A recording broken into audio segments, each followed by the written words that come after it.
toute la population de Yao Dibikro. Cette appellation est la vraie. Avec le temps, nous sommes arrivés sur Yadibikro. Dans l'origine de Yao Dibikro.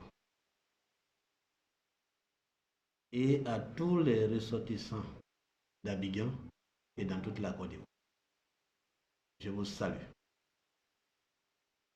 J'ai fait cette vidéo en ce jour de ce samedi, je dirais 15 octobre, si je ne m'abuse pas, pour intervenir sur un sujet d'union et de développement et faire 3 propositions concernant la mutuelle. De quoi s'agit-il? Il s'agit du renouvellement des instances de la mutuelle, de développement de Yao Dibikro.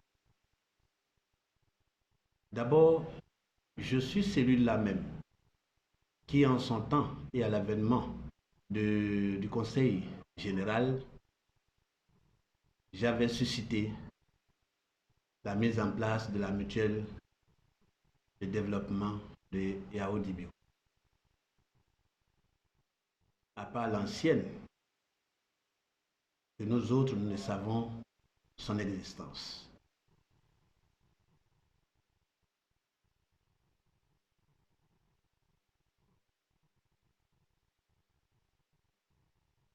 Comme je disais, selon certains, bien sûr. Les tests qui ont servi comme test de base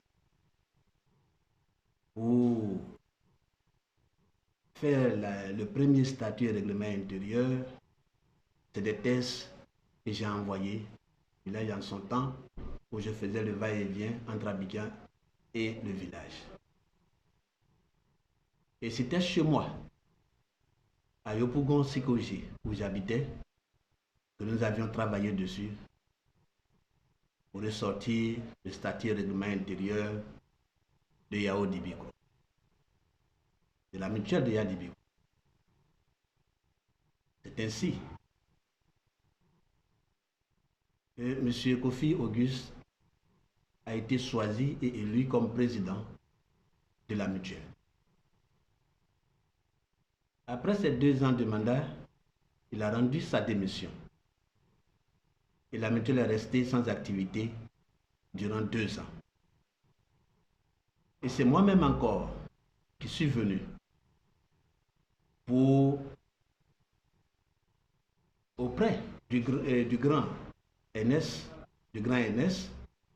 pour lui dire qu'il faut qu'on saisisse les enfants et nos jeunes frères et autres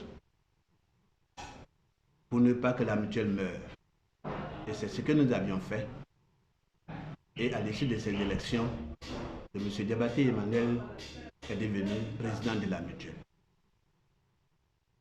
À la fin de ces 2 années de mandat, il a réorganisé l'élection de la mutuelle. Il a été réélu.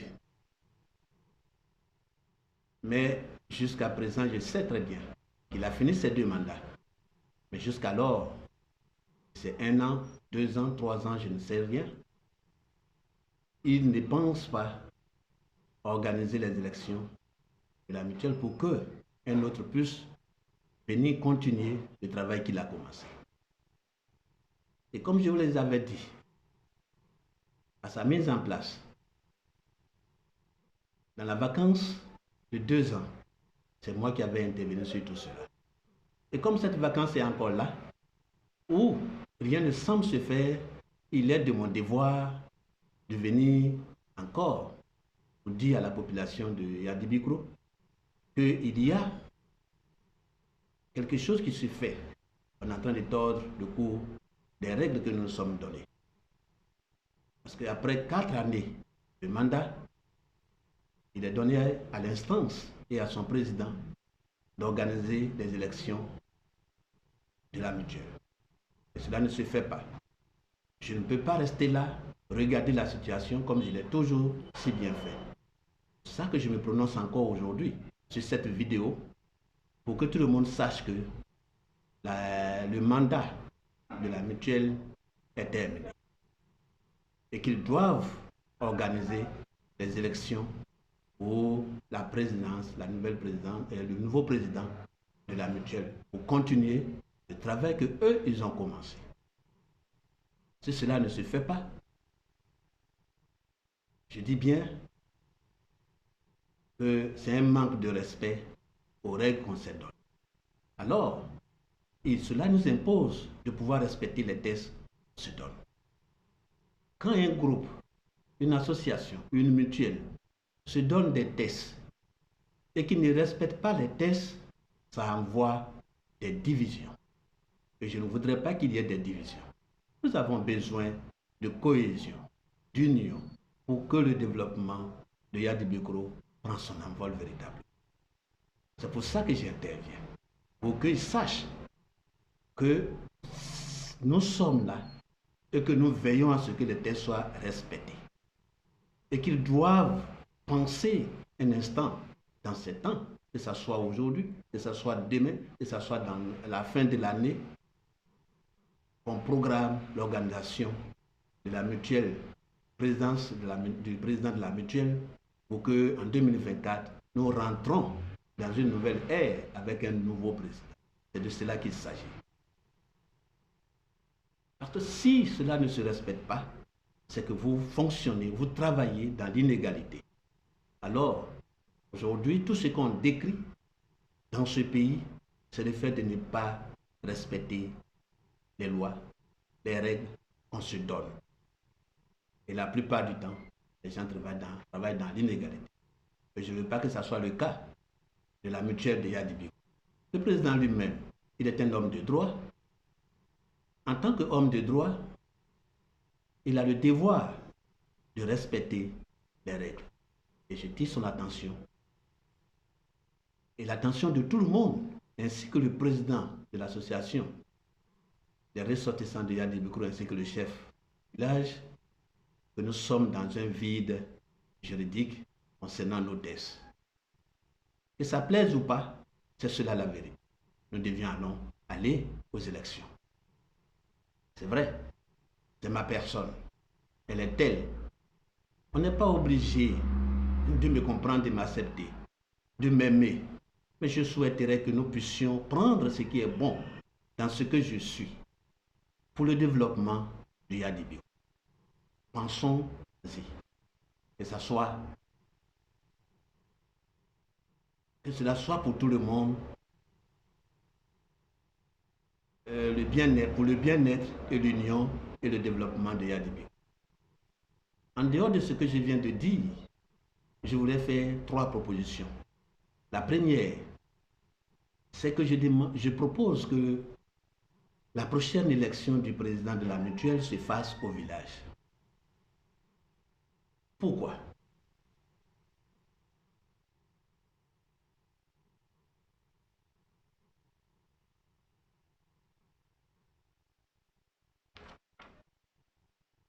Parce que c'est au village.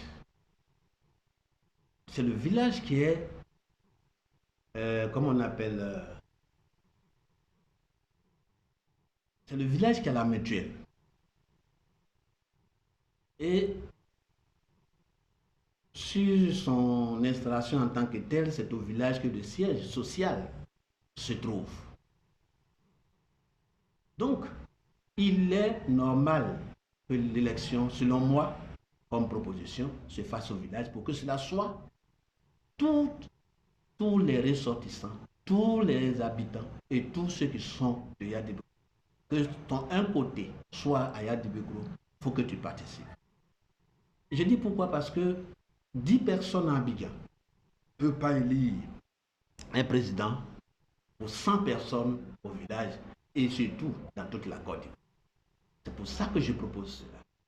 Pour que cette fois-ci, le président de la mutuelle soit élu par tous les enfants de Yadibikro et à Yadibikro, bien sûr. Ainsi, nous allons tous choisir celui-là même que nous voulions qu'il soit au devant de notre destin. Je soutiens encore cela par le fait que c'est le village qui connaît chacun d'entre nous, qui sommes en ville, que tu sois cadre ou non cadre, partout où tu es en Côte d'Ivoire. Quand tu viens au village, c'est ceux qui sont au village qui savent qui tu es. Quelle est ta part de contribution dans le développement de Yadibikro? Quel est le rôle que tu joues dans Yadibikro? Comment, quand tu arrives, tu vis avec les gens de Yadibikro? Comment tu coopères avec eux? Et quel est le petit secret qui est entre vous? Qui salue, qui ne salue pas, qui rend visite, qui ne rend pas visite, qui fait tout le tour du village comme on le faisait avant ou pas, et qui est en harmonie avec ceux-là même. Toi qui quittes Abidjan, tu viens à Yadibikro. À Yadibikro, ceux qui sont à San Pedro ne savent pas que tu es à Yadibikro, mais ceux qui sont à Yadibikro savent que tu es venu et comment tu es à Yadibikro. C'est ça que je fais cette proposition. La deuxième proposition, c'est au niveau de la présidence. Que cela soit deux qui sont candidats à la fois. L'un est président, l'autre est son second sur la liste comme nous avions fait lors de la jeunesse. Président de la jeunesse. Ainsi, quand vous deux vous êtes élus, l'autre est directement ton second. Et à partir de là, toute information, toute décision, c'est ça qui t'a dit là, c'est ça qui t'a Abidjan, ça passe par le couloir, qui est le vice-président, qui transmet cela au chef, et le chef appelle la notabilité, et de commun accord, le communiqué passe. Aujourd'hui, les informations qui viennent d'Abidjan, c'est par mégaphone que tout le monde entend. C'est pas normal pour eux. C'est ça que je propose que cela soit ainsi. Celui qui est candidat s'il est à Abidjan, il cherche son second au village. Celui qui est candidat qui est au village, cherche son second en ville. Et nous pourrons faire les choses mieux. Ça, c'est ma deuxième proposition. La troisième proposition, c'est que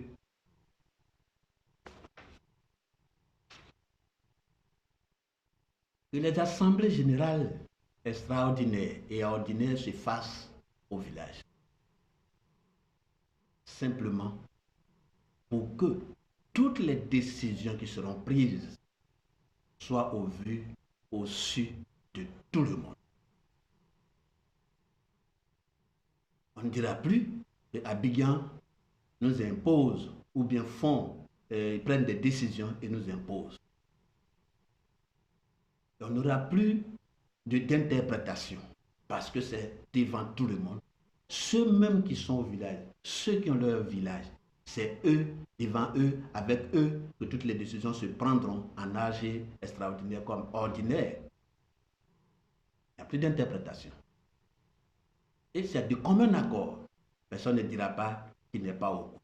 Comme aujourd'hui, non, ils ont pris la décision, nous on n'est pas au courant, ils ne nous ont pas consultés, ils ne nous ont pas fait ceci. Moi je ne veux pas cela. Cela divise les villages. C'est ça que j'ai fait cette troisième proposition pour que nous prenions sur nous d'y réfléchir et d'aller dans ce sens. Je crois bien ce que je voulais vous dire en ce matin. Je vous dis merci et que le Seigneur lui-même met sa main, sa puissante main, sa très bonne main sur chacun d'entre nous dans sa réflexion pour que nous ressortions quelque chose de commun pour nous, pour le bonheur et à lui. Je vous dis encore une fois merci. De regarder cette vidéo de mon numéro WhatsApp, c'est le 07 07 54 07 07. À l'issue de cette vidéo, je souhaiterais que tout le monde participe. Tout le monde apporte sa réflexion, apporte ses idées pour qu'ensemble nous allions devant et que nous réussissions la nouvelle organisation de l'élection du président de la mutuelle de Yadibikro. Que le bonheur soit pour tous. Merci.